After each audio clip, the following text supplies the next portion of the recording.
दोस्तों, कुछ लोग कहते हैं कि जिंदगी एक रोलर कोस्टर है, लेकिन अगर ये थोड़ा और ऐसा होता तो कैसा होता। हम अभी धरती की घूमती हुई हरकत को महसूस नहीं करते, तो अगर वह थोड़ा और तेज घूमती तो कैसा होता। क्या हम सभी बस बहुत ज्यादा चक्कर खाते, या हम किसी भी तरह से संभाल पाते। छोटे दिनों और कम नींद के साथ हम कैसे गुजारते, इसका हमारे मौसम या भूगोल पर क्या असर होता। अगर यह मॉडर्न जीवन है तो क्या हम किसी भी तेजी से बच सकते हैं। दोस्तों, आप देख रहे हैं कैसा होगा, और यहां है अगर धरती दोहरा तेज घूमती तो क्या होता। हम धरती की घूमती हुई हरकत को इसलिए नहीं महसूस करते क्योंकि इसके साथ में सब कुछ, हम भी इसके साथ घूम रहे हैं। वर्तमान में धरती लगभग 1600 किलोमीटर प्रति घंटे की गति से घूमती है और 24 घंटों में एक पूर्ण चक्कर लगाती है। तो अगर आप भूमध्य रेखा पर खड़े होते तो आप एक दिन में लगभग 40,000 किलोमीटर की दूरी तय करते। अगर धरती 2 गुना तेज घूमती तो आपका दिन आधा हो जाता, समय उड़ता, लेकिन मजा नहीं आता। शुरू करते हैं अच्छी खबर से, वजन घट जाता है। हाँ, अगर दुनिया 2 गुना तेज घूमती तो आपका वजन बहुत कम होता।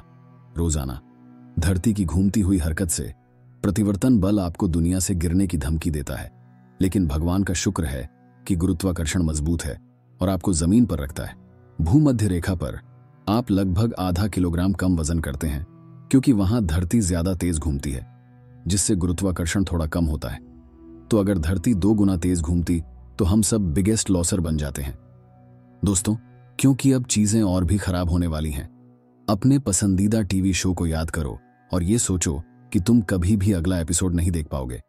हमारे बहुत से उपग्रह जो संचार, सेना की इंटेलिजेंस और टेलीविजन प्रसारण के लिए इस्तेमाल होते हैं, वो सब धरती की घूमती हुई हरकत के साथ सिंक्रोनाइज होते हैं।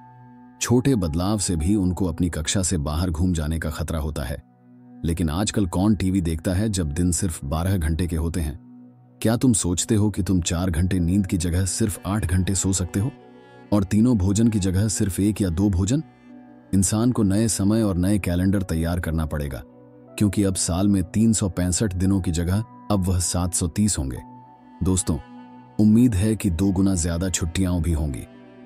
एक नए जीवन समय में एडजस्ट करना मुश्किल होगा और सबको नहीं हो पाएगा। उदाहरण के लिए, रात के समय जागृत जंतुओं की गतिविधियां कम हो जाएंगी, और अगर वो अपने आप को एडजस्ट नहीं कर सकते तो उनका विनाश हो सकता है। लेकिन इंसान को भी अधिक संवेदनशील बनना पड़ेगा, खासकर ऊर्जा के मामले में। आम आदमी के लिए, जो अपनी नौकरी के लिए कार में बैठकर जाता है, उसे अब 2 गुना अधिक बार सफर करना पड़ेगा, जिससे ईंधन की खपत बढ़ेगी और इसका असर हमारे मौसम पर भी पड़ेगा। लेकिन सच्चाई तो यह है कि मौसम बचाने की कोई उम्मीद नहीं होगी। शुरुआत में चरम मौसम अधिक होने वाले हैं, क्योंकि धरती की मुखौटा के कारण हवा और पानी दोनों धरती के सतह पर घूमते समय प्रभाव डालते हैं। इसे कोरियोलिस प्रभाव कहते हैं, और यह वो प्रोफेनोमेन है जो तूफान को उनकी घूमव और तेज गति देता है। दोस्तों, धरती की तेज गति के साथ हवा और पानी दोनों ज्यादा प्रभाव बनाएंगे, तूफान ज्यादा घूमेंगे और उनके साथ ज्यादा ऊर्जा होगी। सीधे शब्दों में यह घातक आपदाएं लाएगा। लेकिन अगर आप खुद को एक तूफान का पीछा करते हैं तो उम्मीद है कि आप अच्छे तैरने वाले भी हैं। धरती 3200 किलोमीटर प्रति घंटे की गति से घूमते हुए सेंट्रीफ्यूगल फोर्स उत्तर और दक्षिण गोलार्ध से सारा पानी खींचकर केंद्र की ओर ले आएगा।